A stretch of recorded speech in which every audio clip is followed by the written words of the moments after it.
Okay, it's 1:30, so I'd like to call the Wednesday, June 26th Board of Directors meeting to order. Firstly, I'd like to acknowledge that we're conducting this meeting on the unceded traditional territories of the Hupa-Chesed and Shuswap First Nations, and we are grateful for the opportunity to do so. We also have directors calling in from other territories, and I'd like to acknowledge those nations and express our gratitude and our respect. I'd like to give notice to attendees and delegates that this meeting is being recorded and live streamed to YouTube on the Regional District website.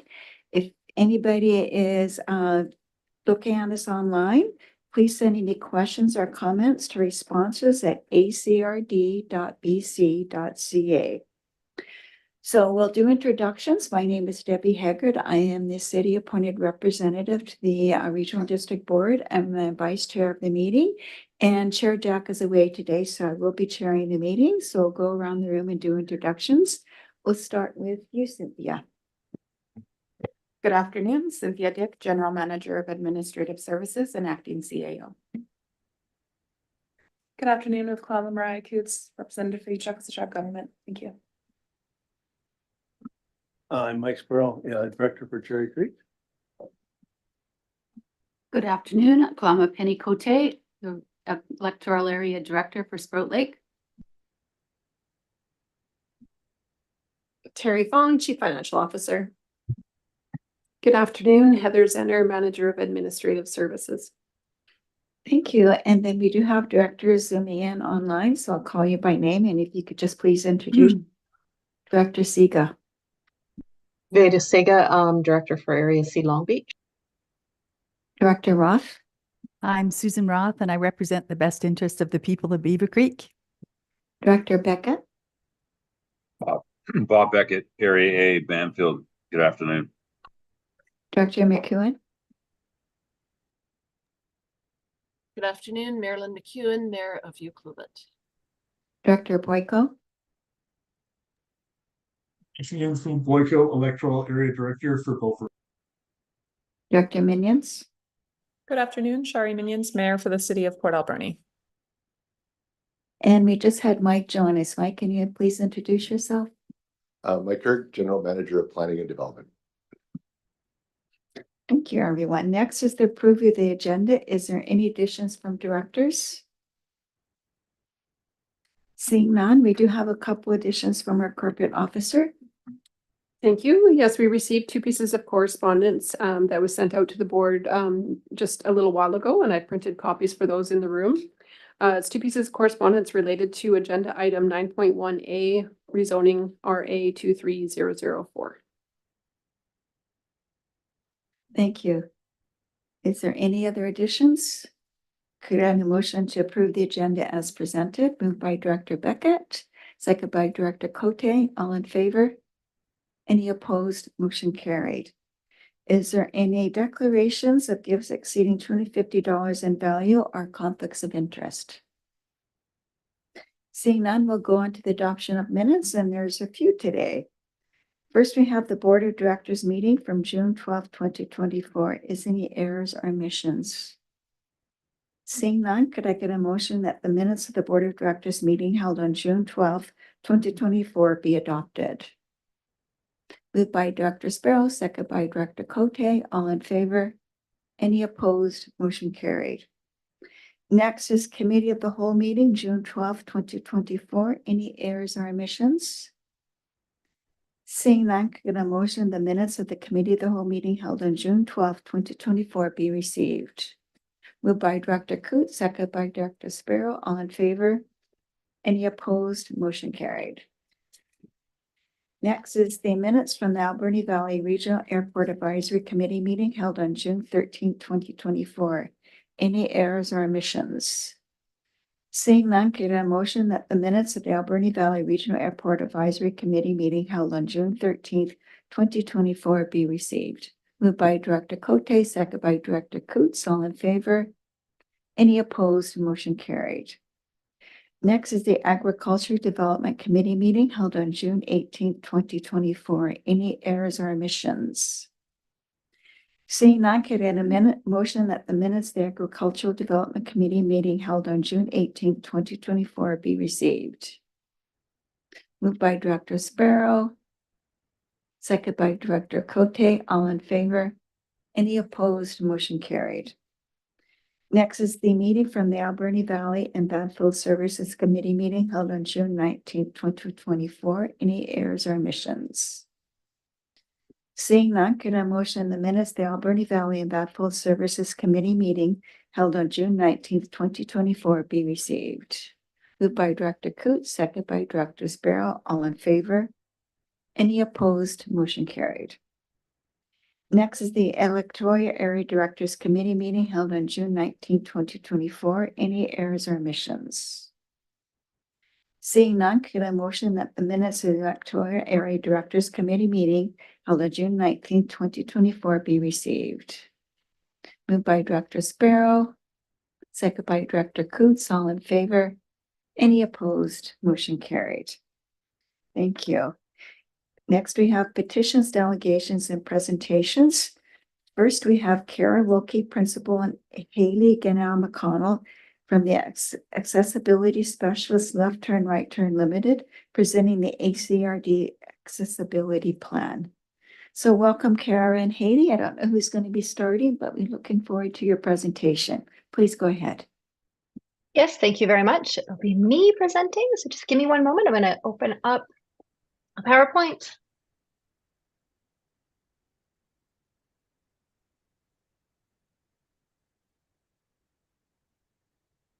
Okay, so thank you so much for welcoming us. We really appreciate the opportunity to present and to share the draft of the accessibility plan for the board's comments and hopefully adoption. But of course, that's up to you and your discussion as we go forward. So I'm going to go through introducing the team of people that worked on it, the Accessible BC Act, to put this into a bit of context for the conversation, review the objectives and process that we went through under this, including some of the findings from our public engagement.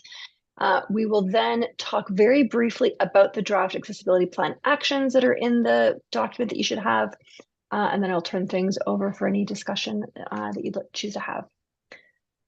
So as you noted, we are from Left Turn, Right Turn, LTRT. We're a small accessibility consulting practice. I was served as project director and the principal of this practice. I have my colleagues on this project were Haley Ganal McConnell, who's of course here with us today, and Kayla Hunty as well. And so over the course of this project, we were supporting the regional district as well as the city of Port Alberni to meet some requirements that they have under the Accessible British Columbia Act. So this is legislation that was passed into law in June of 2021 with the goal of removing barriers for British Columbians with disabilities in civic and social life.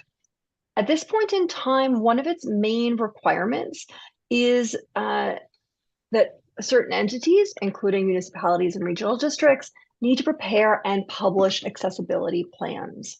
There are a few more requirements about those, but the key factors that they want thought through in those accessibility plans are to make sure that they align with these 6 guiding principles, which are around self-determination for people with disabilities, universal design, inclusion, adaptability, diversity, and collaboration. So our goals in approaching this project were, of course, to make an accessibility plan, so to support the regional district to come into compliance with this requirement under the Accessible BC Act, but wanted to do that in a way that was not just publishing a document, but of course had some meaning behind it. So we wanted one that reflects the needs and priorities of community members, both as we had heard about them through the public engagement, but also as reflected through the perspectives of the Accessibility Advisory Committee. We want one that is specific to the municipality, but also, or the regional district, but also aligns with those of other communities and other peer organizations and those commitments. Of course, it needed to meet those Accessible BC Act obligations and best practices, and it needed to provide a pragmatic and principled path to improve accessibility. And I really just flag that this is often one of the tensions when we're thinking about accessibility, because the sky is the limit. We could expend every possible resource to try and make the world fully accessible. And of course, Haley and I, as people who do this work, really believe very strongly in having a fully accessible world and trying to make things as accessible as possible, but need to pair that with the pragmatic realities of how big that gap might be and what are the meaningful changes that can be made to bring us closer to that fully accessible world, which is really what the vision of this legislation is about supporting organizations to make change, to make plans, to make improvements over time. So through our methodology, we went through a number of different phases.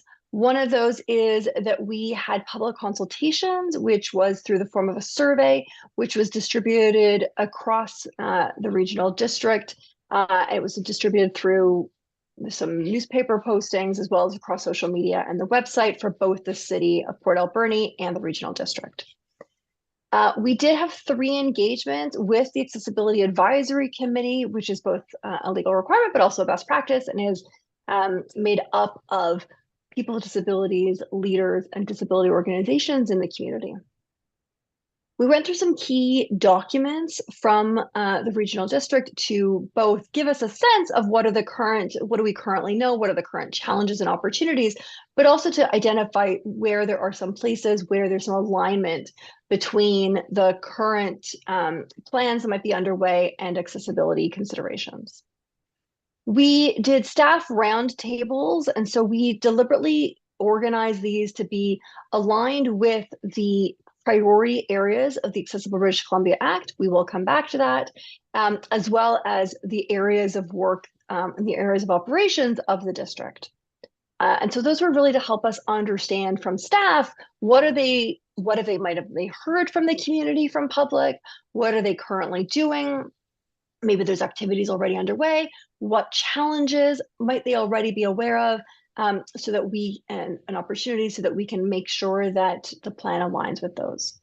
We did bring in throughout all of this our knowledge about best practices and use all of those things to identify opportunities and recommendations to be included into the plan going forward. The public survey, as I said, this was circulated out through social media, newspaper, and the website. We did have 108 respondents. We deliberately, in circulating these, want to be gathering information, not just from people with disabilities, but also people close to them. And so you can imagine a parent of a child with a disability or a caregiver adult who's maybe got an aging parent that they're helping to care for. So to gather those perspectives as well. So we had 27 respondents with disabilities, 32 that were respondents that were close to someone with a disability. And about half of those responses came from people in the 31 to 54 age group. The major themes across those were about the accessibility of facilities and infrastructure. And so this is often about buildings, pathways, sidewalks, those kinds of considerations. Outdoor spaces, so parks and pathways as well, attitudes and perceptions, so some of the experiences that people would have encountered through customer service at those facilities, as well as transportation infrastructure. So those were really some of the common themes that we had heard across the responses. So we then took all of that information, as I described on the methodology slide, and put that together into a draft plan, which you now have that in your package. And that draft plan has commitments to improve accessibility across the areas that are outlined under the Accessible British Columbia Act. So those are around services, including emergency services, employment. Of course, that's employment with the regional district, not employment more broadly in the district. Information and communication, so that means technologies, websites, as well as meetings like this, transportation, buildings, infrastructure, and public spaces, procurement. And the idea around procurement is largely around making sure that we're not creating new challenges and new barriers when procuring goods and services. And then the last one, which is why there's a little star there, is that this is not one of the elements that's required by the legislation, but was one of the additions by the advisory committee, was about thinking about increasing awareness and reducing attitudinal barriers, which I think is an interesting addition because it really is something that is foundational to all of the other items, is that without awareness, with those attitudinal barriers, it's really challenging to make progress on any of those other items. And it's really kind of foundational to that. So I'm not actually planning to go through the things that you have in those commitments specifically. I won't go through them line by line. I will just acknowledge, because when we're making these plans across both the geography as large as the district, as well as those kind of complex operations, responsibilities, they are largely kind of overarching goals about how to make these changes, about how to incorporate these things into plans going forward, rather than being kind of, we're going to, on this street or in this building, make this very specific improvement. And that's largely aligned with how other accessibility plans of this nature are. So with that, I will turn things back over to the board and any discussion that you'd like to have. Thank you so much, Kara. We appreciate all that information. Do any of the directors have any questions or comments? Director Boyko. Yes, thank you very much, Chair, and thank you for the presentation. So specifically for ACRD infrastructure, you talked about the office, which the boardroom is currently in, and the fire halls. So specifically, this would mainly refer to like the Beaver Creek Fire Hall that has a meeting room above it that's used for once every 4 years for elections, and then some other things once in a while. But is that basically everything we're talking about for ACRD infrastructure at this point? Thank you. Yeah, so we did come out on site and see both the offices as well as the fire halls. The other, I will invite staff to tell me the full list if there's others, but the ones that I'm also specifically aware of would be around the airports, also having some physical infrastructure and buildings that would be relevant around accessibility, as well as then any kind of parking lots, pathways, parkways, any of those kinds of also spaces and facilities that would be of consideration. But I do think you're correct that those would be the primary ones. Thank you. Heather, please go ahead. Yeah, I just want to add to that list is our landfills and our recycling depot on Third Ave would be included. So any service or space or office building or hall that we utilize this would apply to. Director Cote, then Director Sparrow. Thank you. Sprout Lake Parks are very aware of accessibility. We've put in accessible pathways to the tennis court, up to the upper field. We're looking at accessibility on all of our trails, into our washrooms that are at the parks, making sure that everybody can access and use the facilities that we provided. Thanks. Thank you. I know community halls aren't part of ACRD, but maybe that's something that we also have to look at as well. Go ahead, Director Cote. Follow up for that. The Sprout Lake Community Hall has a accessibility access now, handicap driveway right to the back of the hall and straight in. So wheelchairs and yeah, people with access needs are met there. Thank you. Thank you, Director Sparrow, then Director Boyko. Thank you for that. I know when we think about accessibility, we think about people with so visual needs, like, you know, like wheelchair accessible and things like that. So what I'm looking at here is a little different. On page 73, we're talking about large print, Braille, and ASL. In that case, I know you provide documents. We don't provide documents in Braille, but we can. There are Braille printers out there, about $2,000 for a Braille printer. So has this committee looked at anything regarding for Braille, how we could put our communication plans in Braille and how they can communicate back in Braille, and also ASL, and what is the timeline and the cost to do those? Thank you. Go ahead, Heather. Yeah, we haven't got into that level of detail yet, Director Sparrow. We've just come up with the accessibility plan. The next task will be to come up with an action plan. And one of the action items will be to look at the cost of those things that you've just mentioned. So one more follow-up. So the other thing I'm looking at is interaction, right? Because I mean, we can put out our documents like this in Braille and all that, and do it through ASL, but then you have to interact back. If a person has a question, you have to be able to respond. So we also, besides having a printer, we have to have like a reader for Braille and also have somebody able to read signs so we can actually correctly interact. So that'll be a bigger and deeper conversation. That will be one that'll be very interesting to look into. Thank you. Thank you for those thoughts, Director Boyko. Yes, thank you, Chair.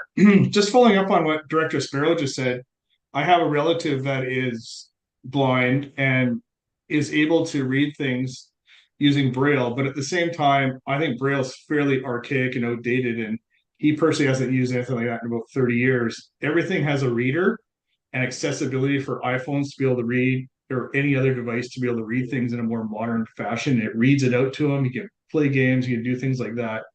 So I would like, before you go and commit to spend money on Braille or anything like that, let's talk to people on how they actually use the device, because I think that's a fairly archaic way of doing things. That being said, moving forward, regarding the Beaver Creek Fire Hall, I think we're looking to see if we're actually going to keep that thing in the same place before we look at putting an elevator in there. And a couple of the main trails in the regional districts, such as the Alberta Inlet Trail, Log Train Trail, they're not very accessible for a large portion of the trail. And I don't think we're looking at making them accessible or paving them or flattening them or anything like that in the future. So we just got to make sure we're looking at where we're going to have accessibility applied to make sure it's reasonable for everybody taxpayer wise. Thank you. Yeah, go ahead, Kara, please. Yeah, I just wanted to comment in relation to Braille. Both of those comments are very apt around both. There are challenges around the cost of those as well as the current use of Braille. It is certainly something that is still in use, but not nearly as widely as it was previously because of the technology advancements. So I think the intention with the item around formatting, certainly as Heather mentioned, is around exploring the cost of doing that, but is largely around not, most of our clients would not be doing that proactively, but rather if someone were to request something in Braille, having a process and readiness available to be able to think through what does that look like. And sometimes that is, as you were saying, the Braille readers rather than about actually printing something off, or you're only printing it in Braille upon a specific request, rather than trying to print the volume of documents that you would have preemptively in Braille. And then it's certainly true about trails. It's about, so I think the item that's included in the plan is about thinking about it, thinking about accessibility as you're making those changes, because while you might not want to or be in a position to be able to fully pave and make something fully accessible from that perspective, there's often are improvements that can be made. So for example, the color contrast and font size on signage, I'm thinking in particular interpretive signage that's often up at those trails in microscopic font. Those are very easy changes to be making, if obviously not to be making them going back, but if you're, whenever those things are getting updated, or there's considerations about where you have benches, how often you have benches, and about those pieces. So we're just seating generally. So there are ways of making accessibility improvements that are also not fully kind of paving over our natural environment. Did you have a follow-up question, Director Boyko? I think it was well said. And now that we're looking at the signage and what's happening in the color schemes, that is very applicable moving forward. There's different levels of blindness and different levels of disability that are out there. And sometimes people change over time. And as we get older, we all need bigger glasses and things like that. Making things easy to see at a difference, especially if you're on a horse or a bicycle going down the trail, would be great for everybody involved. Thank you. Thank you. Any other questions or comments? Great. Thank you so much for both of you for coming today. And this is on our agenda for later on for approval. So thank you very much. We appreciate your thoughts and all your hard work that you put into this. Thank you. Take care. Thank you. Next, we have Nancy Wilmot, Producer Director of the Alberni Valley Media, regarding information about the Scoop and branded sponsorship opportunities. And I know a chair, I'm supposed to be impartial, but Nancy is one of my favorite people in this community. So we're so happy to have you here today. So please go ahead, Nancy.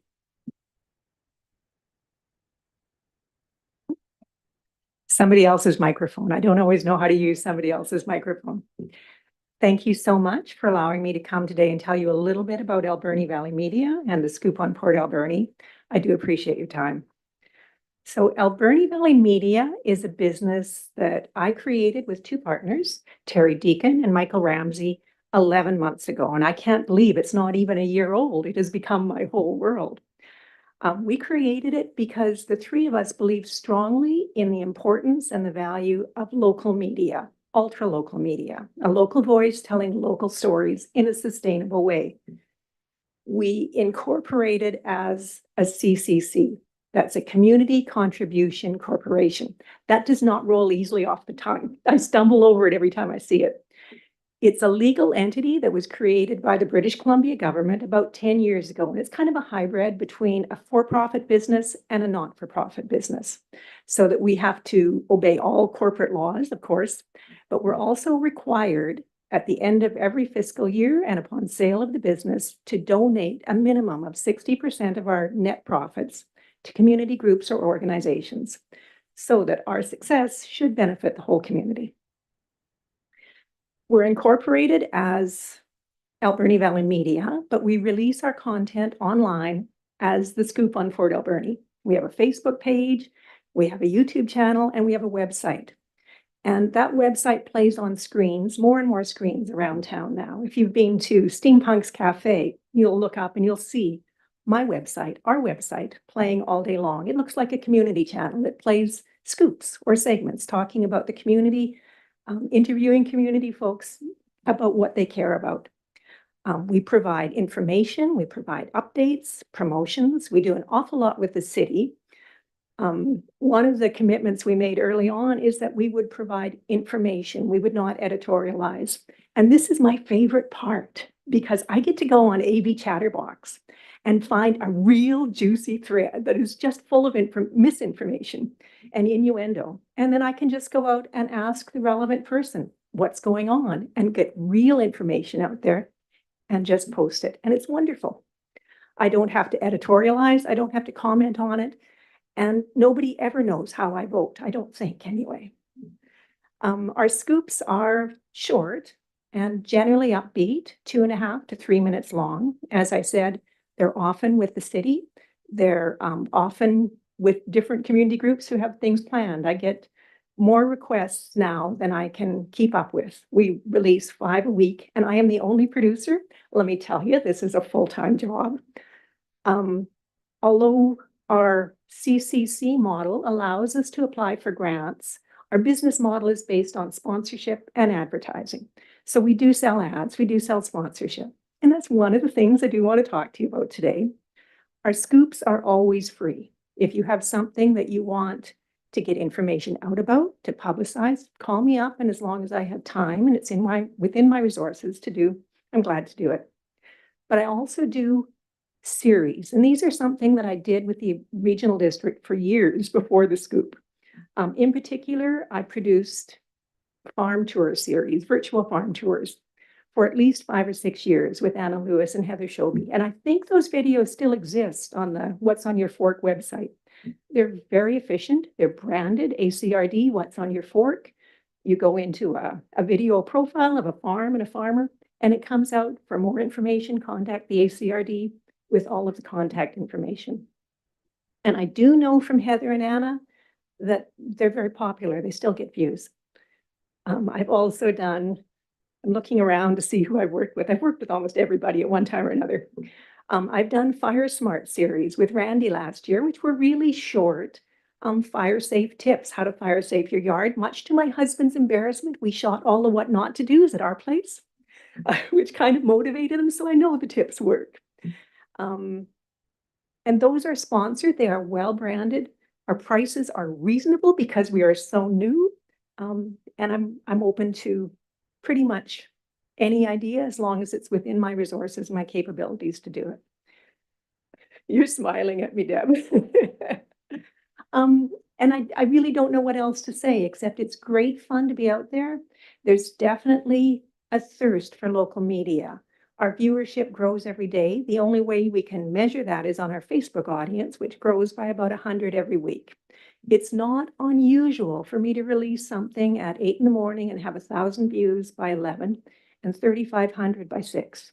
Now, this is ultra local. There's nobody in Winnipeg watching this or the Lower Mainland. This is the Alberni Valley tuning in and watching. And I know from our advertisers as well, they get good feedback. So this is being seen. I mentioned it's going up in screens around town. Deb, you'll be glad to know it's going up in the multiplex. We have a large screen going up upstairs in the lounge and in the lobby at Echo Center early in August. So we'll be seen in more places. And I do hope to work with more of you in the future as well. So thank you.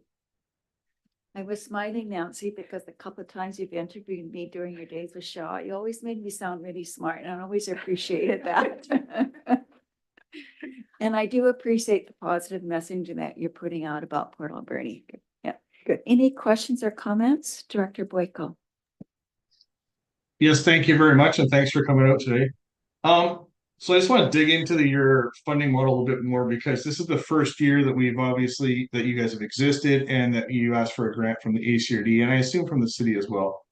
Yep. So moving forward, if you're going to be making revenue, would your funding model be that you would be working your way to be financially self-sufficient without grants in a little while? I'm asking this specifically because our grant and aid policy we should be having people work towards financial independence at some point in the future.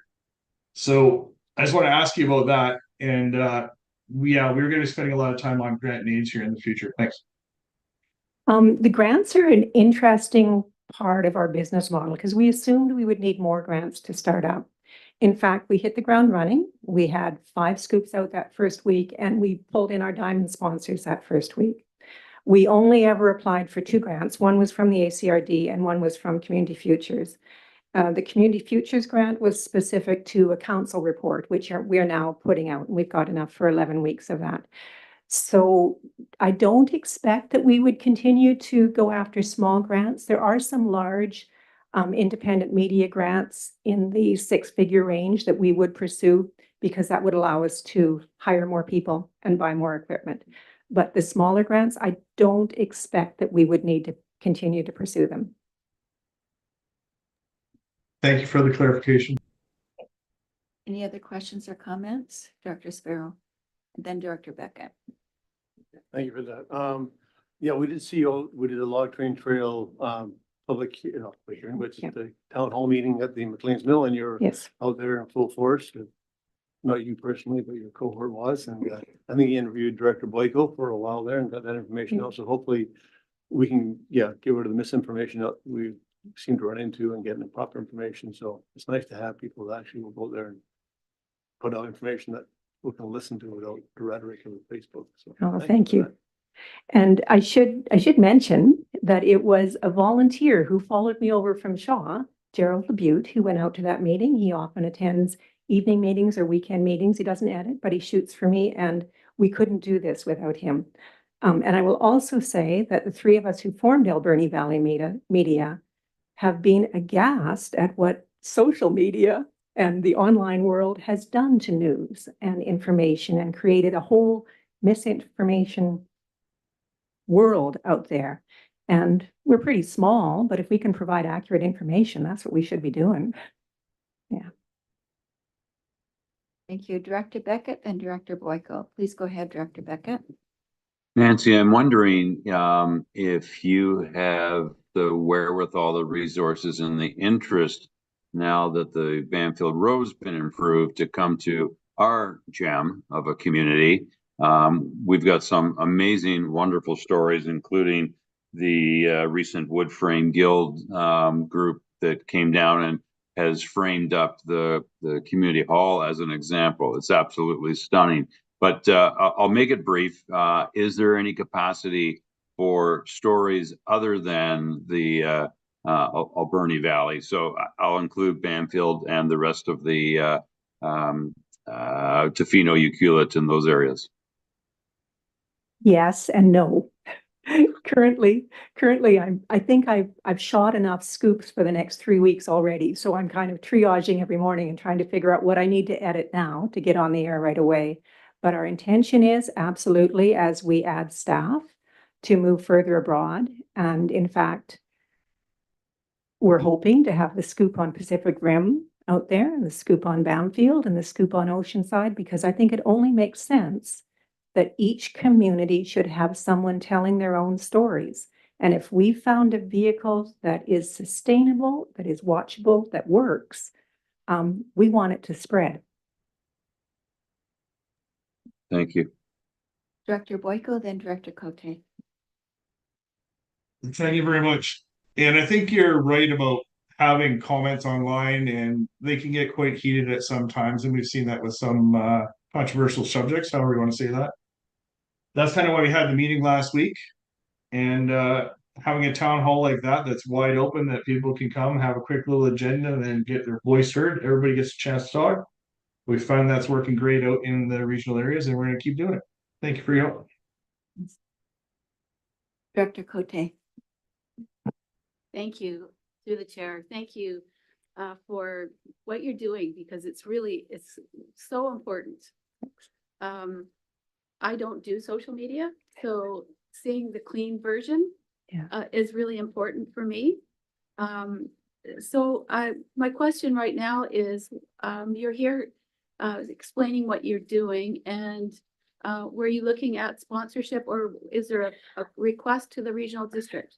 Thanks. I don't know that there's a specific request. I had spoken with at least one department manager, department head, Amy Needham, about doing a series. This was something that Anna Lewis had approached me about early on and said, could we? And go see Anna. And so we had hoped, and I was told that can't happen unless you go as a delegation and explain what you do. So I don't have a specific ask today, other than that maybe I do have an ask. There are sponsored series that I believe would be of value and that they could be considered. One would certainly be a series of agricultural features, whether they're profiles of farm gate sales setups or urban market stands. I know there is a natural with emergency services. I was lucky enough to attend the Maritime Heritage marking of the anniversary of the tsunami, and I collected about 12 firsthand interviews with people who survived the 1964 tsunami, and that would be brilliant. I can just see that branded with emergency services and ending with a tag, it happened before, it will happen again, are you prepared? And the information on how to contact the regional district, how to get the information you need to be prepared. So what is my ask? I guess that you consider some of these ideas. Thank you. So I would like to ask staff then, doesn't have to be for today or anything, but to take a look at, we have a lot of grants and on different services.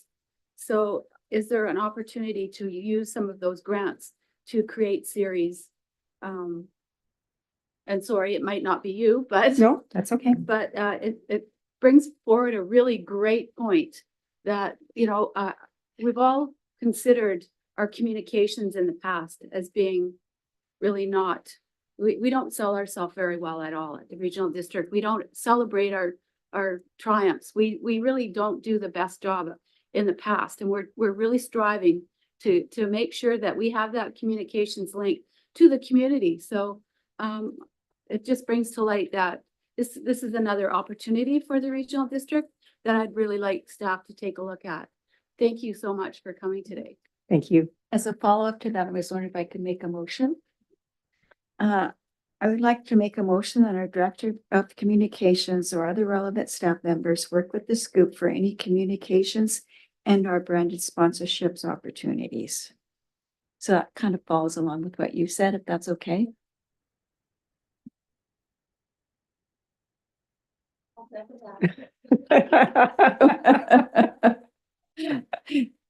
Moved by Director Hager, second by Director Cote, Director Boyko, then Director Roth. So I know we have a communications department and they've been working. I don't know if we need to make a motion to direct them to work with one specific company at this time. I would like to perhaps let staff investigate this a little bit instead of just making a snap decision right now. And get something back from the communication department and the CAO, who is currently not here. Director Roth? I agree with Director Boyko. I would hate to limit to one company, and I think that there are other communication outfits in town that, you know, it's got to be fair. Thank you.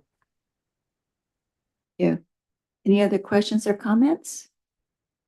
Director Cote?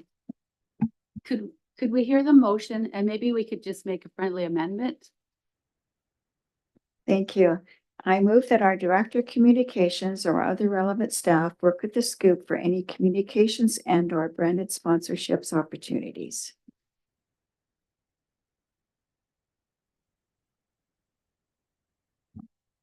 So the comments that I made earlier were to try to be not so specific. And I did sort of apologize that we might not be using the Scoop, but for staff to actually investigate, because this is really important that we improve on our communications. So can we delete the Scoop and put in local media outlets? That sounds great. Okay. Definitely want to work with local. But yeah, I think it was a little too specific. Thank you. So that's a friendly amendment. Okay. Do we vote on that, Heather? We should. Okay. So we have an amendment to delete the Scoop and add local media outlets. All in favor of the amendment? Any opposed? Motion carried. So the motion is that we recommend that our Director of Communications or other relevant staff work with local media outlets for any communications and our branded sponsorships opportunities. All in favor of the motion? Any opposed? Motion carried. Thank you very much, Nancy. We appreciate you coming in and give us more information about the Scoop. And we really appreciate everything that you do. Thank you so much. It was a pleasure to be here. Okay, so next we have no correspondence for action today. We do have some correspondence for information.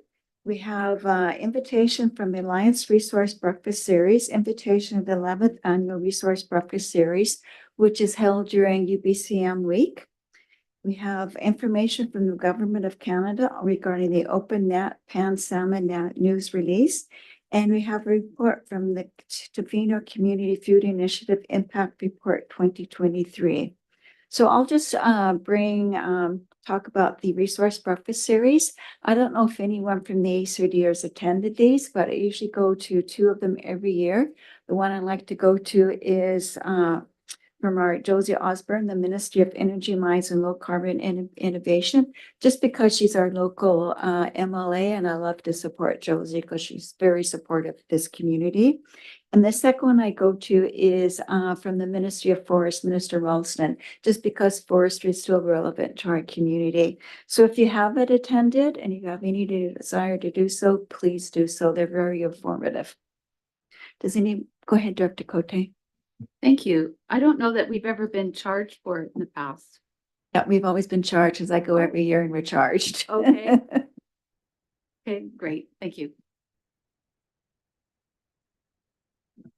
Yeah, does anyone want to pull anything else out? Seeing none, could I get a motion that the Board of Directors receive items A through Z for information? Moved by Director Sparrow, second by Director Coots. All in favor? Any opposed? Motion carried. Next is request for decisions and bylaws. The first is request for decision, the Alberni-Quaycott Regional District Accessibility Plan for adoption.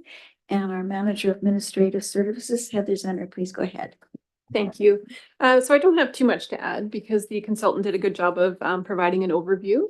The request today is for the board to adopt the accessibility plan. And then once that's done, staff will start developing the action plan. And I'd be happy to answer any questions if you have any more. Thank you. Is there any questions or comments for Heather? Seeing none, would someone like to make the motion? Oh, Director Siga. Yes, I'm on the accessibility committee and I'd like to move that the Alberni-Clayoquot Regional District Board of Directors adopt the Alberni-Clayoquot Regional District Accessibility Plan. Moved by Director Sega, seconded by Director Beckett. Any final questions or comments? Director Cote. Thank you. Was there, I'm sorry, I thought I read it, but I'm trying to think if there was any accessibility to the beaches. Go ahead, Heather. I don't believe there is a recommendation specific to that. It talks about parks and trails and accessibility considerations. I do know that in the survey responses, there was definitely some feedback received related to mobility limitations in reaching Sprout Lake, for example. So I've heard from family members that have traveled to the West Coast, and there's very limited access to the beach when you're in a wheelchair. So anyone who's had a stroke or injury, it's very, very difficult to actually get down to the beach. I've also been following that Parksville Qualicum, they have a track that goes down to the beach that might be something that would be wonderful to see on our West Coast. Thank you. Director Siga. Different ways of keeping beach access have been tried over the years by Parks Canada. And what happens is our winter tides are so violent that a lot of that infrastructure just gets washed away. So I think what needs to be looked at is large wheeled accessibility through large wheeled vehicles. Thank you for that information. Any other questions or comments? Okay, all in favor of the motion? Any opposed? Motion carried. Thank you.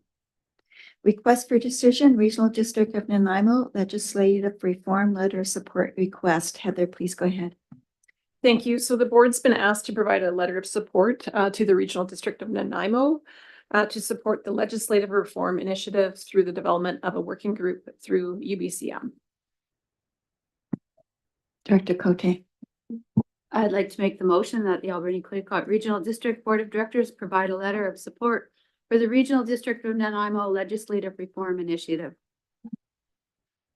Thank you. Do we have a seconder?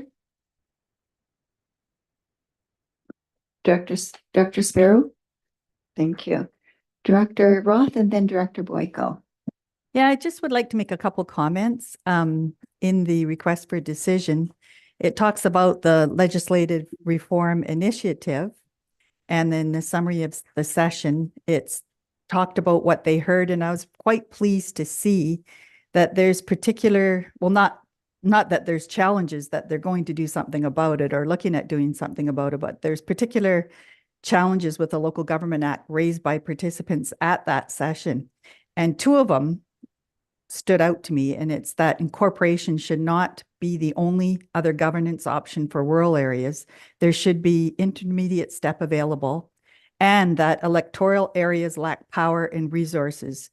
I agree with the need to reform the Local Government Act.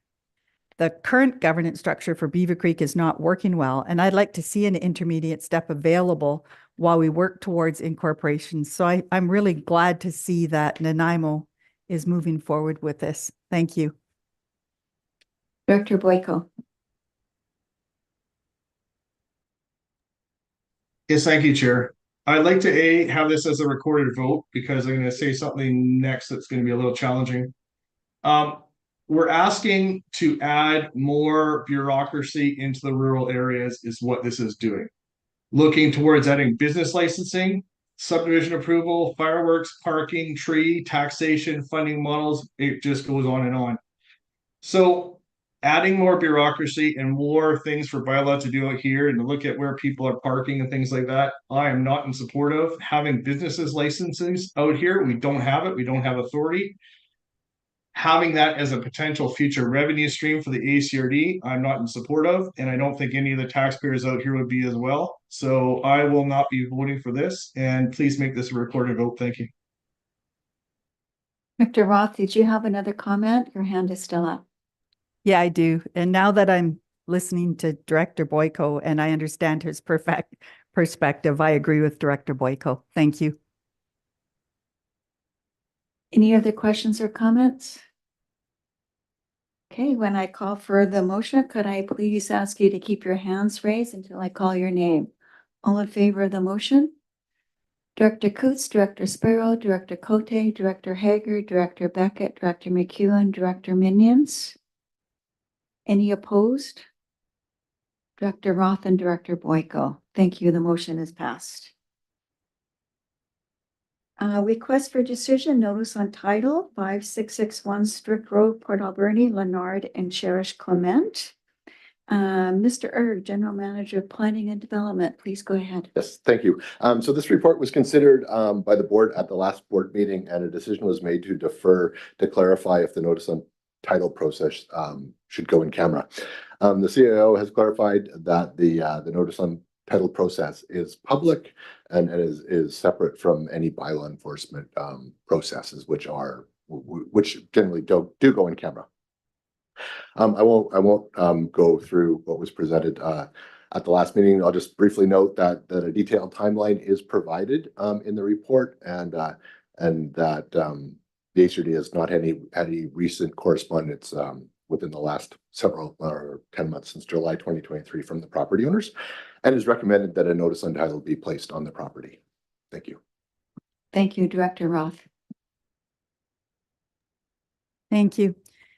I think the ACRD made an error in the beginning when the building permit was issued and it was poorly communicated to the property owner. From what I understand, the proposed resolution is for the property owner to attach the shop to a single family dwelling to make it one structure, which would bring it into compliance with the ACRD bylaws. To me, that doesn't make sense. It's safer to have a detached shop. Carbon monoxide from vehicles and the off-gassing of the chemical products stored in the shop may seep into the home and create toxic air pollution. I'm against registering a notice on title on the Strict Road property because the proposed resolution will create other building safety concerns. This is a case where we need to take a step back and look at our building bylaw to find another more reasonable resolution. Thank you. Thank you. Any other questions or comments? Director Boyko. Yes, thank you, Chair. This is a complicated one, and there's multiple stories out there back and forth and things that have happened, negative, positive, et cetera, This may be a good example of something to go to the Board of Variance to deeply examine what has happened with this property and this person. So I would like to put it towards the Board of Variance because it's a controversial thing that's been happening, and let that group that is a bunch of experienced people that hasn't really met for a little while, but this would be something great for them to sink their teeth into in detail. Thank you. Mike, please go ahead. Yeah, unfortunately, this isn't something the Board of Variance could rectify because it relates to lot coverage. So being detached, the lot coverage for an accessory building would exceed what's permitted in the zoning bylaw, and that is not something that can be dealt with through a variance or the Board of Variance. Thank you. Director Cote. Thank you. I would agree that going back to the homeowners to try and rectify what's wrong, but they're not communicating back. So I don't think that the regional district really has an opportunity to do anything but going forward with putting notice on title. Thank you. Any other questions or comments? Would anyone like to make the motion as presented? Director Cote? Okay. Do you want to read it out? I make the motion that the Board of Directors resolve to register a notice on title to Lot B, District Lot 20, Alberni District Plan 240521 5661 Strict Road as per section 57 of the community charter. Do we have a seconder on that motion? Director Beckett? You're seconding the motion? I am seconding it. And the reason I'm seconding it is that I agree. When I look at the amount of staff time and effort that's gone into this file, obviously I would look to try to resolve this. But when the individuals, based on what I'm seeing in the report, are not responding, not communicating, it's difficult to resolve an issue if that communication is only one way. That's why I'm seconding it, and that's why I'm supporting it. Thank you, Director Roth. Could I please get a recorded vote? Thank you. Thank you. Any other questions or comments? Director Cote? Thank you. I'd just like to bring the point that whether this is a recorded vote or not, this is to the board. So this question is at the board level, and whatever the decision is a board decision. Thank you. Thank you. Final questions or comments? So again, this is recorded vote, so please keep your hands up until I call your name. All in favor of the motion?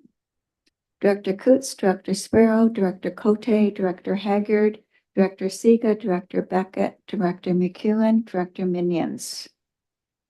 All those opposed? Director Roth and Director Boyko. Thank you very much. Motion is passed.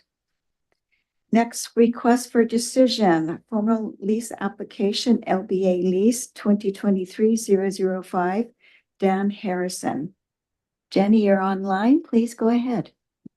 Thank you, Chair. Yes, so we are looking to ask the board to approve entering into a short-term lease with Dan Harrison at the Long Beach Airport. This is a lease for wood shop for woodworking, storage, and sawmilling activities. We've worked with the applicant, taking their preliminary application to the West Coast Committee in February, which was approved. We have discussed the details with the applicant and explained the limitations of the lease site. He has scaled back his plans so that he'll be doing rainwater collection and an on-site porta potty for servicing. It will simply stay a woodworking facility for that purpose. This will be a short-term lease. We've reviewed it with the Taloquiet First Nation and they have no concerns. And this lease will generate approximately $6,000 annually plus BC CPI. I'm happy to answer any questions. Thank you. Any questions for Jenny? Director Sparrow? Well, thank you for that. I was reading through this and it's going to be on a site where there is no services, so there'll be no water or sewer. So it needs a porta potty. At the same time, I believe Long Beach is trying to get a new terminal put in. So it's going to look kind of weird with brand new terminal and trying to upgrade and then having some porta potties over in the corner further away. So is there any long-term plans to try and upgrade this area to look at, so it to be serviceable? Or are we going to end up having a collection area over there? We'll look, and also it's a sawmill too. So is that within our plans as well? Thank you. Go ahead, Jenny. Through the chair, yes. So this facility won't have full-time staff on it. This is going to have one person going there to do some work for periods of time during the day. The site itself is sort of past BC Park, so it's actually quite a ways down an offside road, so it's not something you see from the main area. And there are water services that are servicing other lease lots. It was the cost of extending those services. So because water lines, they just only go so far on the road, then any kind of development to have a service site would require upgrades, and those upgrades are extremely expensive. We do not require that, and we do have a number of lease lots that we lease out that are unserviced. So even the greenhouse on site that is over sort of as you're just coming in, there's 2 large greenhouses there that are operating, and they're basically catching rainwater and providing water service there. So service sites have not been a requirement, and they aren't unless the property requires it for their water demands. Any follow-up question, Director Sparrow? More to do with the sawmill part or the greenhouses, like, do they fit within our structure for airports? Through the chair, yes, they do. So we've reviewed this with the planning and this fits within the existing zoning. Within the report, I think I've identified that we still are working on the long-term land use plan for the Long Beach Airport, and that might change. So the vision for what uses and activities are allowed on the site might change once we have a long-term land use vision, but currently this does. This is manufacturing of wood products and higher use value of natural resources. So this is allowed as per our zoning. And this is only a 3-year term lease. We're being very upfront with leaseholders. And we're even sort of like explicitly looking at putting this in within the lease clause to know that there's no guarantee that leases will extend beyond the 3-year term. Because we really do want to sort of manage expectations. We don't want people thinking that just because we're doing a short-term lease, that this will guarantee them. With that in mind, we're also very explicit about like no permanent structures because this is temporary and might have to get moved. So everything that he's proposing does fit within that, but very good questions. Thank you, Director Boyko, then Director Siga. Go ahead, please, Director Boyko. Yes, thank you, Chair. I'm gonna make the motion, but then I'm gonna have a question afterwards. But I'll make a motion that the ACRD Board of Directors approve entering a short-term lease agreement with Dan Harrison Lease Lots LS Lima Sierra Lima 2024009 at the Tofino Long Beach Airport effective July 1st, 2024 to July 1st, 2027 at a rate of $6,039.20 per year plus local taxes and yearly BC CPI increases. Thank you. Are you seconding the motion, Director Siga? Thank you. So you had a question, Director Boyko, please go ahead. Yes, thank you. Thank you very much, Chair. This sounds like a great thing for the Tofino Airport. You're putting people on a basically unserviced piece of land and then generating revenue for the airport. That's great. What's the plan to advertise these kind of lots at the Alberni Airport? Unserviced, go out there, collect your own rainwater, bring a porta potty and go. Because that sounds like a great way to reduce the tax burden at the Alberni Valley Regional Aerodrome. Any comments, Jenny? Yeah, through the chair, absolutely. So we have our aerodrome as well, and we are looking to spend more time and energy developing that, coming up with expansion plans and lots for that. Luckily, at the Long Beach Airport, we actually happen to have a lot of non-airside land that is already ready to go. So it just has been an easier spot that people have come and they've expressed interest, and we haven't had to prep or make space for that.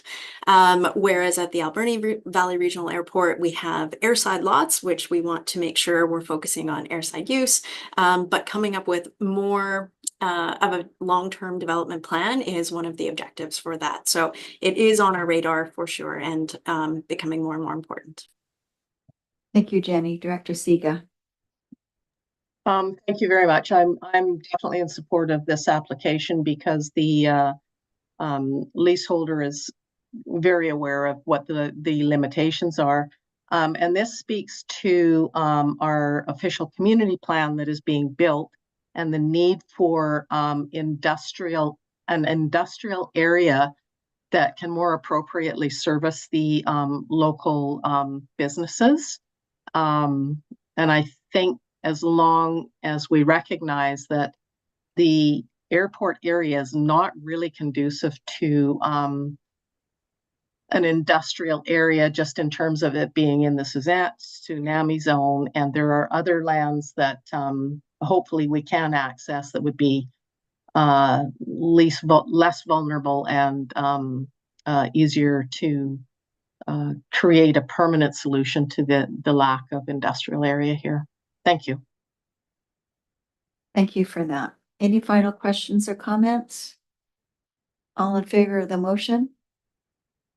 Any opposed? Motion carried. Thank you. Next is request for a decision, grant funding application with the Ministry of Municipal Affairs, Chief Financial Officer Terry Fong. Go ahead, please, Terry. Thank you. So this is a grant application, or looking for a motion to support a grant application to the Local Government Infrastructure Planning Grant Program to get some condition assessments done on the bridges as part of the Log Train Trail. Happy to answer any questions. Any questions for Terry? Director Boyko. Thank you very much, Terry. I'll make the motion that the Alberni Claycott Regional District Board of Directors support the grant funding application to Local Government Infrastructure planning grant program for the condition assessment of the bridges on the Regional Parks Log Train Trail. I also have a question once we get the. Director Coots, you're seconding the motion? Thank you. Moved by Director Boyko, seconded by Director Coots. Go ahead, with your question, Director Boyko. Thank you very much. This would be more towards the park staff, but we have, I think, 3 small bridges out there that we're looking to put to class 3 minimum engineering standards of making sure they're not going to fall apart when a quad goes by or a heavy horse hoof hits it. That being said, there's always the question, and there's something in the line item for the budget next year for $400,000 for a potential bridge over the Howell Creek washout. So the Howell Creek washout, I'm not sure how many people in this room have actually been up there, but it's quite extensive. It's about 100 meters across. That creek has washed out approximately 5 or 6 times in the last 30, 40 years when we get some big storms. So I want to make sure that we're not going to spend money on something that nature's going to just destroy. And putting a building in a floodplain is almost equivalent of putting a bridge at the Howell Creek crossing. You're just going to fight Mother Nature, and I want to make sure that that's not going to be on our list moving forward. Thank you. Thank you, Director Cote. Thank you. Not going down that bridge. Just wanted to know, so this grant is for $10,000 towards condition assessment. So that would be for the existing bridges, and reimbursement for the first 5,000 and eligible costs, 50% reimbursement for the next 10,000. So I'm wondering how much this is actually going to cost, because that doesn't cover very much. Thank you. Jenny, do you have a response for that? Oh, sorry, was it Terry? I can speak to the financial part. We will apply for this grant and see. We have been able to leverage other grants and stack them on top of each other. So I think we're just going to see how much grant funding we can gather in order to see how many we can do, is kind of how the approach is. We are pretty much through the Community Works Fund. We had a bunch of Community Works Fund money that we allocated. I believe it was $100,000 that we'd allocated to asset management, but we're pretty much through all of that money now. And we had been kind of stacking those on top of these grants. So we'll be coming back with a report regarding that completion of that project, and we'll talk about it more. I would say the max that we're thinking in terms of a regional park budget would be like a max of $5,000 would be the amount, but I'm really confident that we're going to try to get other grants to stack. Director Sparrow. Thank you for that. So during your condition assessment, you'll find that it's not very good condition, because I know one bridge has a patch on it right now. So, yeah, the other ones are worse. So it's going to be a good use of funds to make sure we know exactly how bad they are and then what level we want to put them at. So I'm all for it, but yeah, it'd be interesting. Thank you. Thank you. Any final questions or comments before I call for the motion? All in favor of the motion? Any opposed? Motion carried. Thank you. Next is request for decision. Semi-annual financial reporting. Terry, please go ahead. Thank you. So this is new semi-annual financial reporting that finance staff are bringing forward. It's for the period of January to April 2024 in terms of the financial numbers that are provided in the report. But the narratives that have been provided related to the capital projects is actually up to June 15th, just to give you a better idea of where we are at. The report includes operating expenses and revenues, so it removes a bunch of the items that do not fluctuate, such as tax requisition, parcel tax, debt payments, and focuses solely on the operating components of it. There's another section of regarding the capital projects, the grant activity, the investment update, and the operational statistics. So we're using this tool. Finance has introduced this as a tool both to create conversation between departmental managers and finance staff, as well as providing it to the board for a new reporting tool. So happy for some feedback, and I'm hoping this provides you some information that you find valuable. Thank you, Terry. Director Boyko. Chair, I'll make a motion and then I'll have a question afterwards. That the Alberni Claycott Regional District Board of Directors receive the January 1st to April 30th, 2024 semi-annual financial report. Moved by Director Boyko, second by Director Roth. Go ahead with your question, please, Director Boyko. Yes, thank you very much. Terry, specifically, I want to go to page 112 on the agenda, which is page 9 of your report. Line item, third one from the top. Just to clarify what's going on here. So general government office renovation upgrades budget was 30 grand and we spent $3,503 and it's substantially completed. So does that mean that we're going to save $24,000 there, or sorry, $26,000, or is it that money still going to be spent in the rest of the year? Just for clarify the wording. Yeah, thank you. So each year we budget about $30,000 for renovations, we call them, of this building, because there's things that come up as we are a building that is aged significantly. So the one thing that we did know we were going to do actually only ended up costing us $3,500. And so I don't believe we have anything else planned for that item, but we could have leaking washrooms that require floor replacement or a number of things that pop up. So it's a little bit of our safety net due to the age and condition of this existing building. Thank you for the clarification. Thank you, Terry. Any other questions or comments?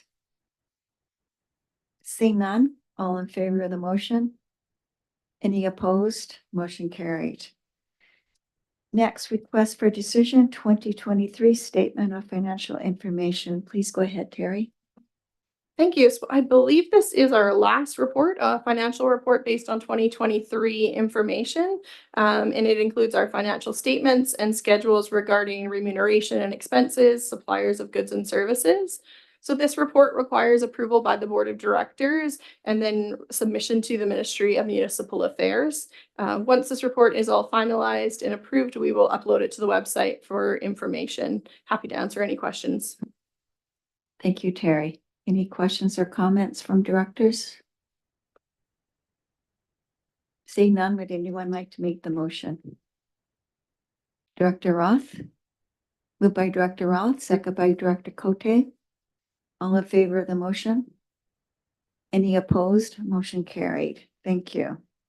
Next is request for decision, West Coast Transit Rates Bylaw Amendment F1166-1. Please go ahead, Jenny.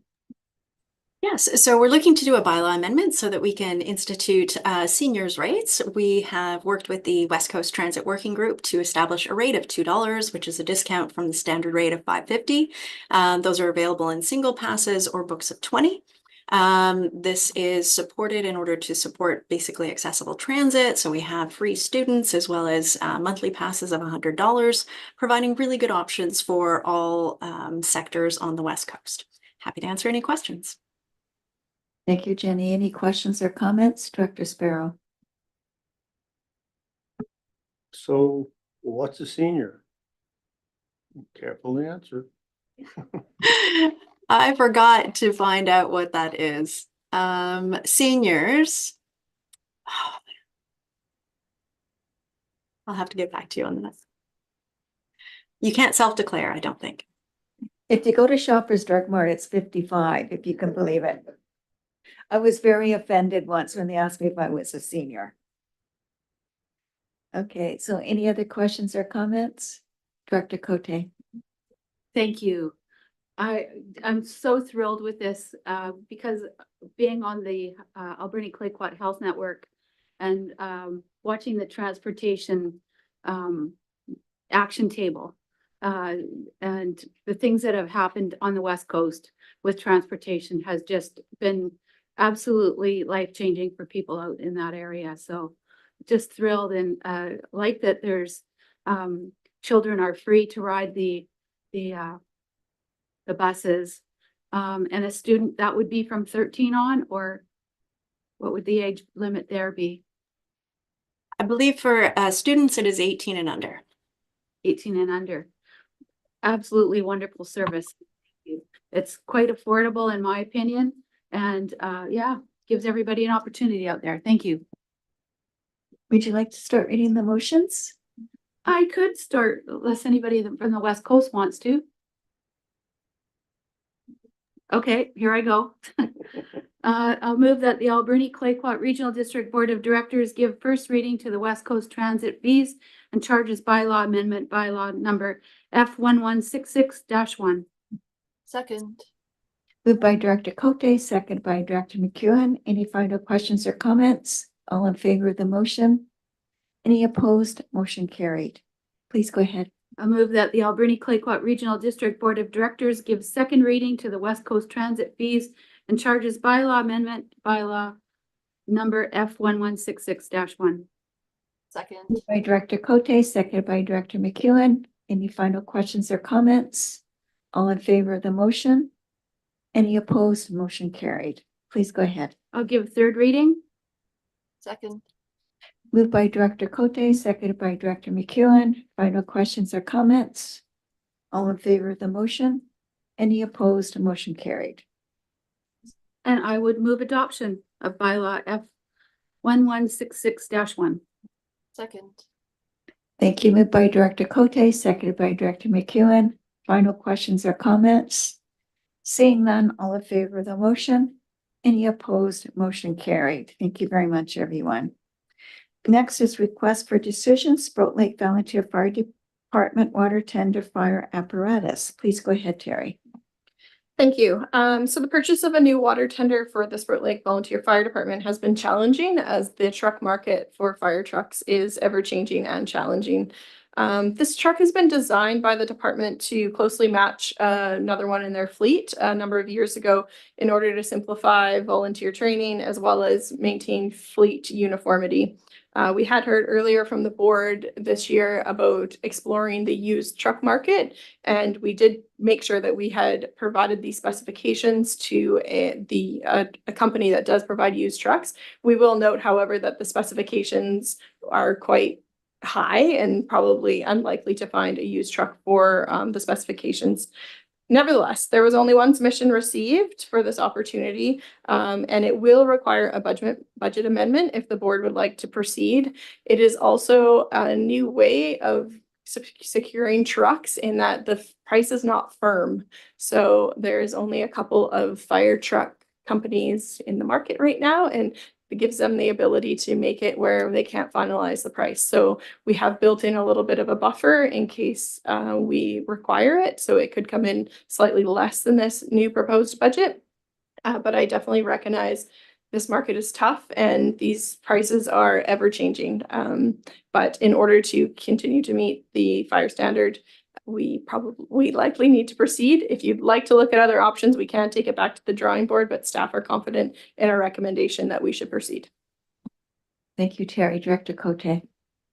Thank you for the investigation. I'm sure that finding a truck that would fit our purpose would have to be from a fire department that would actually have closed to have something that's valid in today's standards. So at this time, I would like to make the motion that the Alberni Clayoquot Regional District Board of Directors give first reading to bylaw cited as bylaw F1165-1 2024 to 2028 Alberni Clayoquot Regional Financial Plan Amendment. Moved by Director Cote, seconded by Director Siga. Any questions or comments? Dr. Sparrow. Thank you. Are we gonna pay for the cabin chassis when it arrives, or we pay for the spool when it arrives at the station? Oh, Charlie, correct me if I'm wrong. So I think we're paying for the chassis when we place the order and then the rest of it when it's upon receipt delivery. That's correct. Thank you.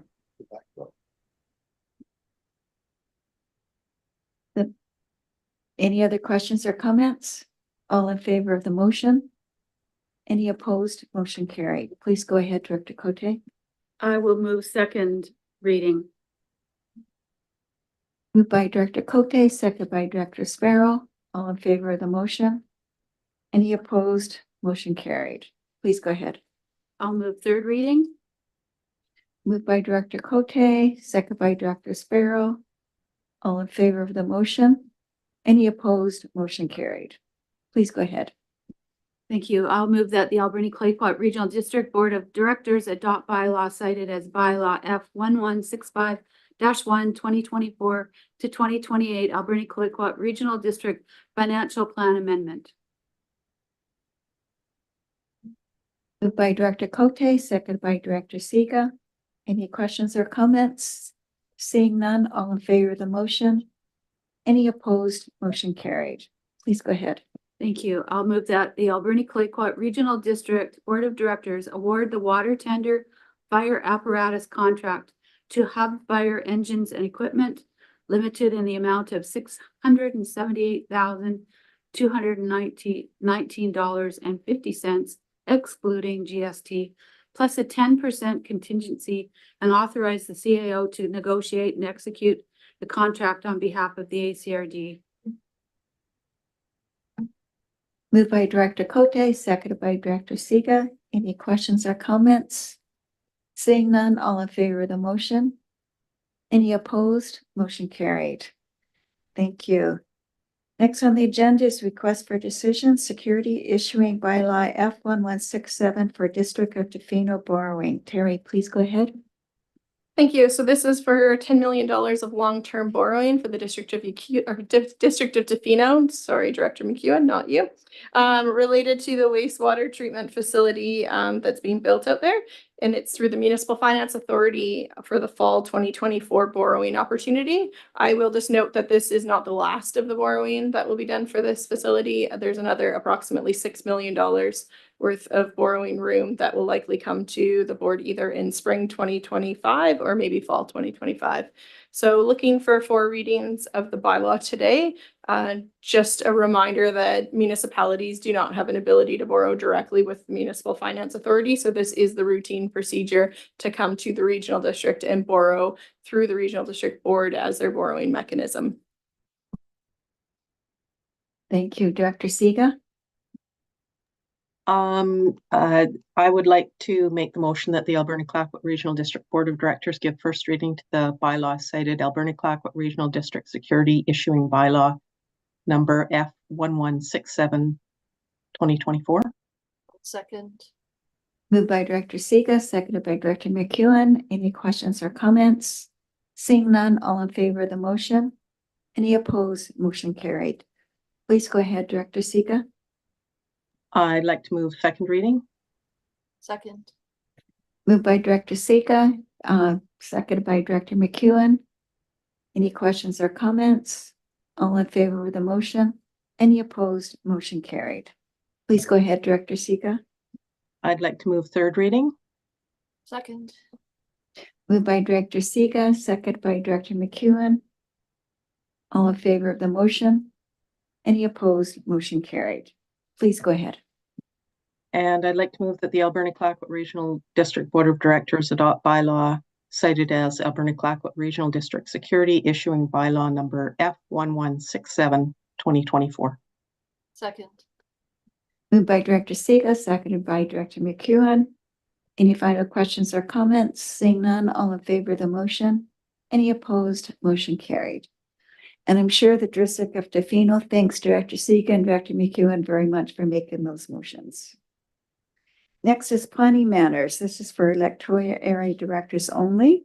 First on the agenda is RA 23004, Mass Ferguson and Far From Average Management in Development Limited at 245 Banfield Boardwalk and 217 Cateville Trail, Banfield. Mr. Erk, please go ahead. Thank you. So this is a rezoning application for 2 adjacent properties. They are located in West Banfield. That was first considered by the board on March 13th.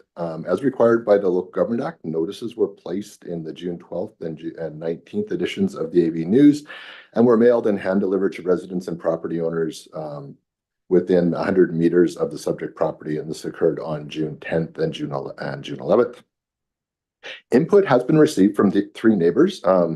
2 showing support for the proposal and 1 raising concerns about the survey. And I would note that the survey concern is being addressed through the BC Land Surveyors Association. and is really separate from the rezoning process.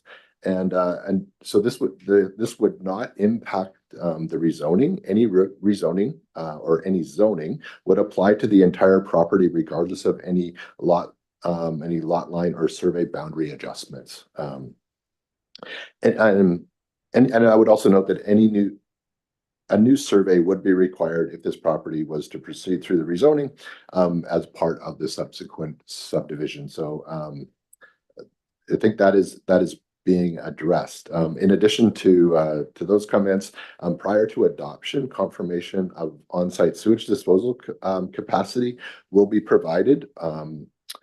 As well as I want to note that the parking on the east side has already been confirmed. So if the board proceeds with three readings, we understand from the applicant that they would not want to come back until after the sewage referendum has been held in Bamfield, because they want to know sort of what their options are there. And again, if there's any questions about any of this, I'm happy to answer them. Thank you. Thank you. Any questions or comments? Director Beckett. Through the chair, to Mike, thank you for that clarification. And I just want to confirm that by passing today's motions, the issue of the survey, before subdivision and before adoption of subdivision at the board level, one would assume that the issue of the survey will hopefully be addressed, so that would hopefully adequately address Mr. Phillips' concerns. Would you concur, Mike? Please go ahead, Mike. Yes, and again, I do want to also note that the zoning or this proposed rezoning would apply to the property. So there was mentioned that there's concerns, and I don't want to, I don't know if there was, if things need to be adjusted, but if they were, the zoning would be adjusted because the zoning bylaw applies to the property.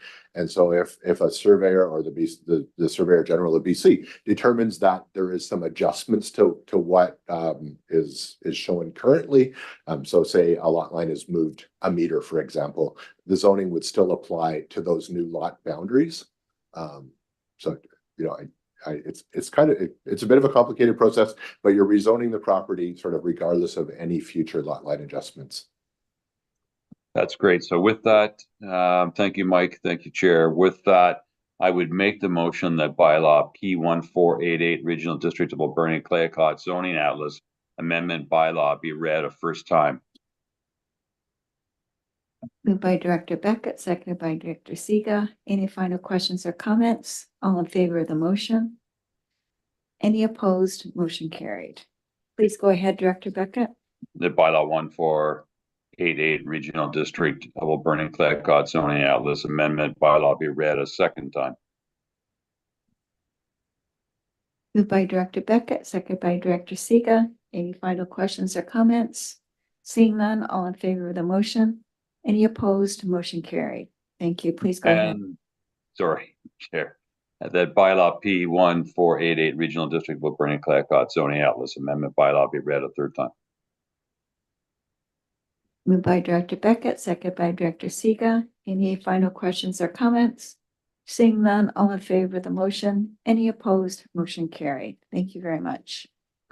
Next is TUP 24005 Donaldson 1360 Smithdale Road, Long Beach Short-Term Rental Temporary Use Permit Renewal Report.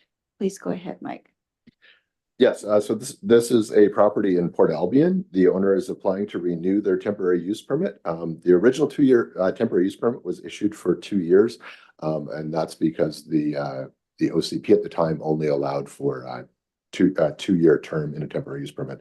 This renewal is for 3 years, as the South Long Beach OCP was updated last year to reflect the allowable timelines permitted in the Local Government Act. And I would note that the APC reviewed this application on Monday and recommended that it proceed with the neighbor notification, as is the staff recommendation. And I am happy to answer any questions.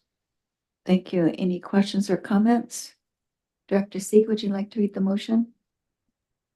Yes, thank you. I move that the Board of Directors consider issuing the temporary use permit TUP 24005, subject to neighborhood notifications as per the Local Government Act.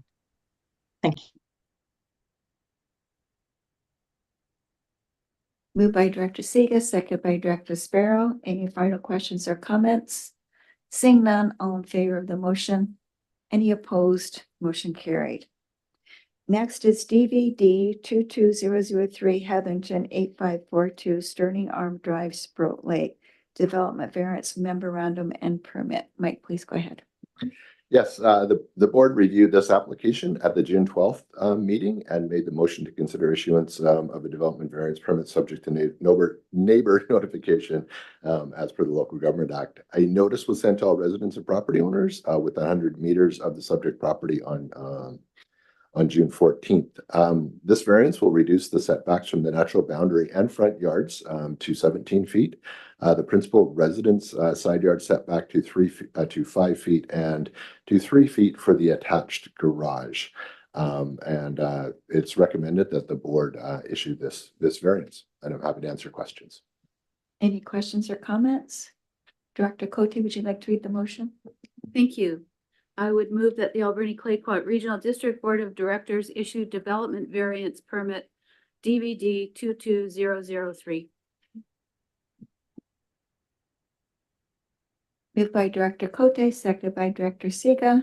Any final questions or comments? Seeing none, all in favor? Any opposed? Motion carried. Next is TUP 24002 Bacor 1250 Sterling Arm Crescent, Sproat Lake temporary use permit application. Please go ahead, Mike. Thank you. So the applicants intend to continue using an existing recreational vehicle for personal seasonal recreational use. It wouldn't be used for rental, but rather used by family members. There is no dwelling located on the property, and the applicants intend to use the RV as a temporary dwelling intermittently over the summer months. The APC reviewed this application on June 17th and recommended proceeding, and I am happy to answer any questions. Any questions or comments? Director Cote? Thank you. I would move that the Board of Directors consider temporary use permit application TUP 24002, subject to the following: neighborhood notification as per Local Government Act 494, confirmation from Island Health that the on-site management of any sewage or gray water from the recreational vehicle complies with the sewage system regulation. Thank you. Thank you. Moved by Director Cote, and seconded by Director Sparrow. Director Boyko, do you have a question? Yes, thank you, Chair.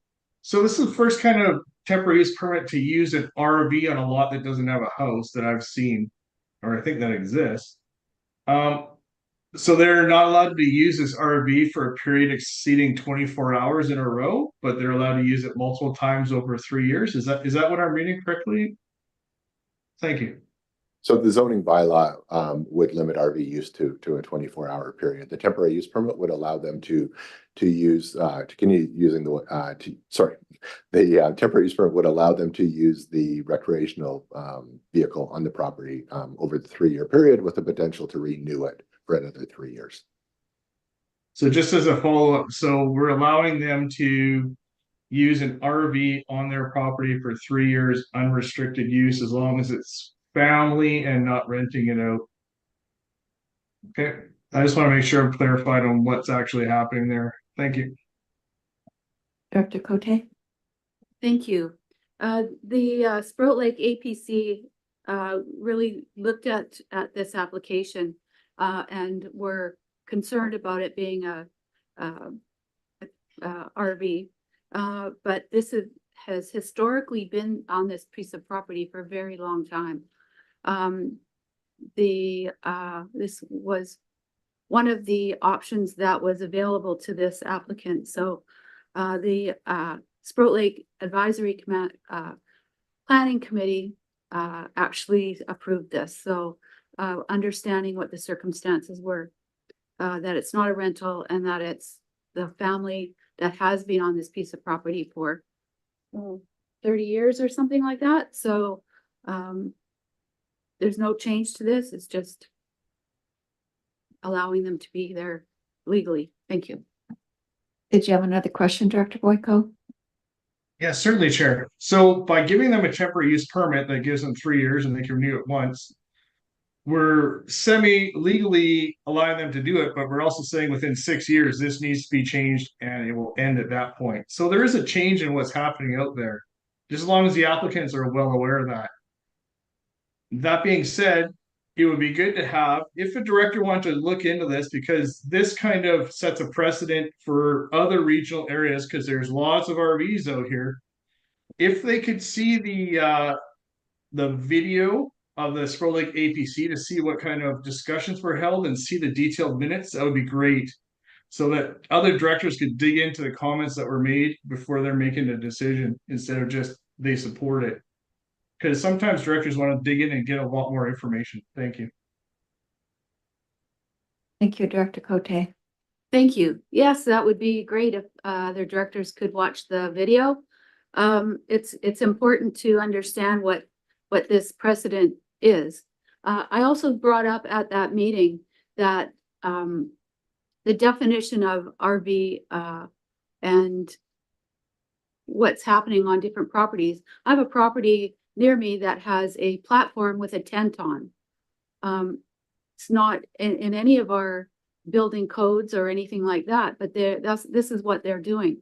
So when we look at our OCP that's coming up, we'll be starting that at the end of this year in the fall. And that was one of my questions, is how do we describe what an RV is and recreational properties? So what is a recreational property? We're a recreational residential area, but with very little definition as to what that is. So keep in tune. We'll be looking at that very closely. Thank you. Thank you for that. Any final questions or comments, Director Boyko? This is a follow-up there. Should we make a motion after this motion to put all APC meetings, keep the videos online for everyone to reference, because it is a public meeting, and put the minutes online, the detailed minutes, because right now it's very haphazard which ones we can actually reference in the past. Thank you. Heather, are those APC meetings and minutes online? They're available while you can view them while it's going on. I think that's something, if the board wishes to discuss, I would recommend referring that to an electoral area directors committee, just on as far as how you'd like to deal with advisory planning commissions, recognizing that all of the APC members are volunteers, and they volunteer their time to do this. So. And I've seen Heather just make a note to herself. Director Cote. Thank you. Understanding what Mr. Erg just said, is there an opportunity for board members to see the videos if they're still available? Thanks.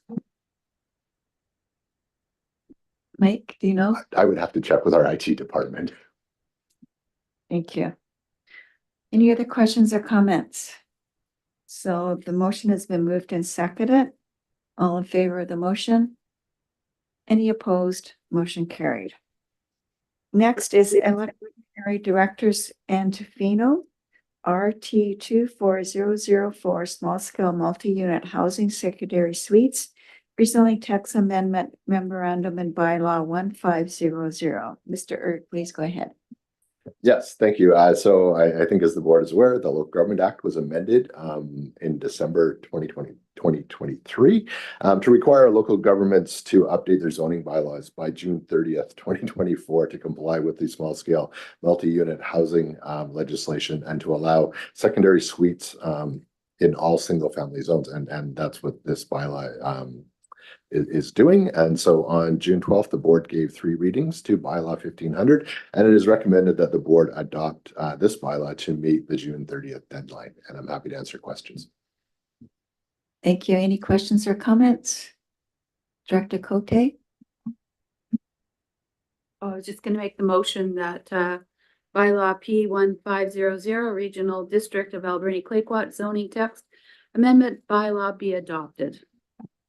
Mike, did you have a question or were you raising your hand to make the motion? Both? Okay. Moved by Director Cote, second by Director Sparrow, and go ahead with your question, please. Thank you. I know this bylaw goes to secondary suite in a building, but I've been asked again, how big of a lot do you need for a secondary suite? As low as an acre, or can it go down to half acre or a third acre, depending on septic field? So for a secondary suite that is in the home, it can be on any size lot. There is no size restriction. The current zoning bylaw, it's already in place that allows, you know, an in-home suite, an above garage dwelling, or a standalone accessory dwelling unit, like a cottage or carriage home, is already permitted on properties that are 1 acre or greater. So this is just capturing that the properties that are less than 1 acre, but it has to be in the home. Director Boyko, then Director Cote. Thank you, Chair. So what are the size limitations on a secondary suite? Specifically, if you're in ALR land and you got over 10 acres. Mike? It would depend on the zone. And then it also depends on certain circumstances, approvals required from the land commission. So a suite, according to the land commission rules, can be in a home without approval from the land commission. If I'm going from memory off of this, and then but there's a bunch of different scenarios. So if there was a 10-acre parcel that was zoned A2, our zoning bylaw would allow 2 dwellings on that property. So 2 full-size, but that second dwelling would need to be approved by the land commission prior to construction. So hopefully that's answering your question, Director Boyko. I think you did a great job. A2 zoning over 10 acres, they're allowed 2 full-size units, residences, subject to agricultural land commission approval. That would be directed, I assume, by the planning staff. Would put that forward to them. Yeah, I think we would work with any property owners to direct them. There are circumstances where the local government, the ACRD, makes the application. Most circumstances, the property owners make the initial application through the ALC portal, and then it gets referred back to us. Director Cote. Thank you. So just thoughts around a secondary suite. Does that have to go through planning at all? Or does it have to meet a WCB standard? Because people could just put a suite in their basement and it doesn't comply with WCB, like the fire breaks or whatever. Thank you. It would still require a building permit. So just like any, you know, if it's an existing home and an alteration, it still requires a building permit. Any structural alterations would require that. Thank you. If it doesn't require any structural requirements, just thinking my home has a basement that has a fire door that goes upstairs, but is there other things like that? I mean, I could have our building inspectors prepare a report, but I would think almost all circumstances where a suite is being put into an existing home would require a building permit. Any other questions or comments? Okay, so we have a motion. All in favor of the motion? Any opposed? Motion carried. Thank you. Next is staff reports, meeting schedule July 2024, building report May 2024, monthly agreement and grant delegation report May 1st, 2024 to May 31st, 2024, and 2024 UBCM resolutions from the City of Petman.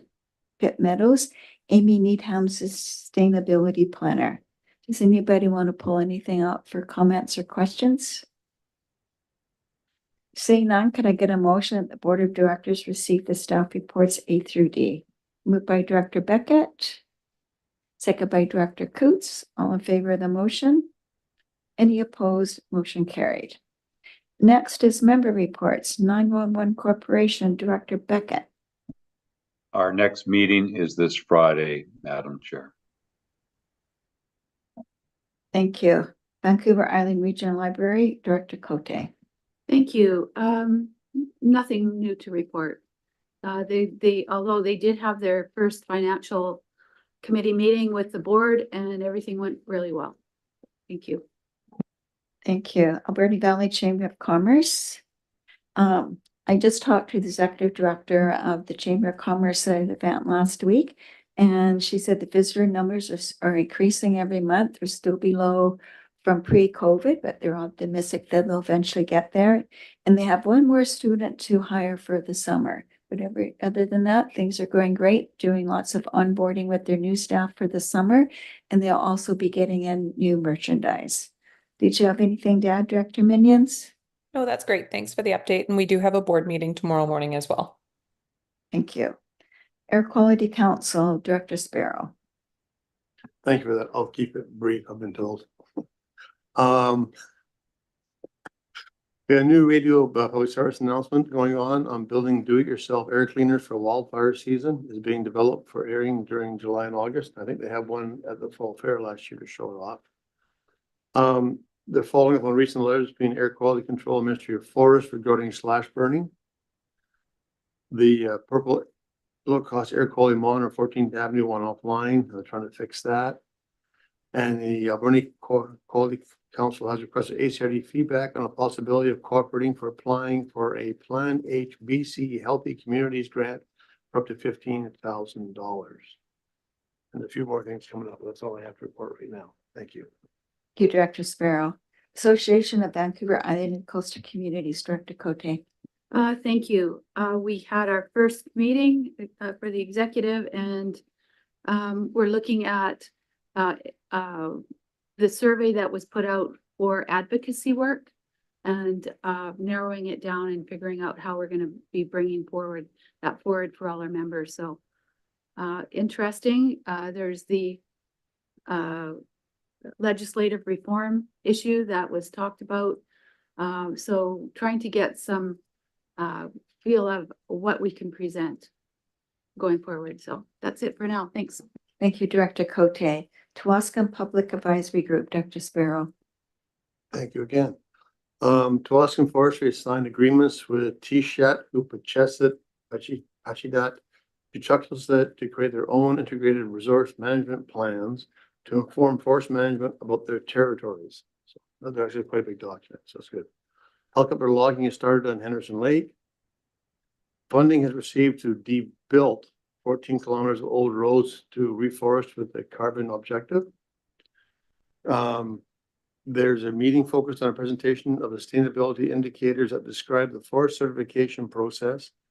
The indicators describe a forest value, state an objective, and state a good target outcome. And they're reported annually as they're a matter of public record. So I won't go through all of them anyway. That's just the highlights for that one. And they do have a new plan out today in the paper for their fourth logging episode out there. So it's good. Thank you. Under other reports, I just want to thank Director Cote and Director Seeger for attending the health summit that was held last Saturday. I think it was a good day of information and developing working relationships with a group of local doctors and looking at ways to attract additional medical personnel to our community. I just wanted to mention that because our next meeting is not till the end of July, so I'll have a more detailed report at that time. We just want to say thank you for the two directors for showing up. Dr. Cote. Thank you. I haven't been here for a while before this, just a couple meetings, but I did want to tell the directors that I met with Ministry of Forest Lands and Natural Resources, or whatever they're called now, with Mr. McGregor from staff, and we looked at the logging cut blocks that were proposed for 2024, 2025, and a little bit beyond. And Mr. McGregor has a map. If anybody's interested, it's here in the office. Oh, yeah, it was a good meeting with them. Thank you. Thank you very much. Okay, so that's in a report. So could I get a motion that the Board of Directors receives the member reports? Moved by Director Sparrow, second by Director Coots. All in favor? Any opposed? Motion carried. No unfinished business, no late business. Was there any questions or comments online? I'll just check. No questions received by email. There's nobody in the audience. And no questions in Zoom. Thank you. Thank you very much. Now could I get a motion to go in camera. Motion to close the meeting of the public as per the community charter sections 91A, personal information about identifiable individual who holds or is being considered for a position as an officer, employee, or agent of the regional district or another position appointed by the regional district, and 91C, labor relations or other employee relations. Moved by Director Coots, seconded by Director Sparrow. All in favor? Any opposed? Motion carried. And Janice, can I just make sure that you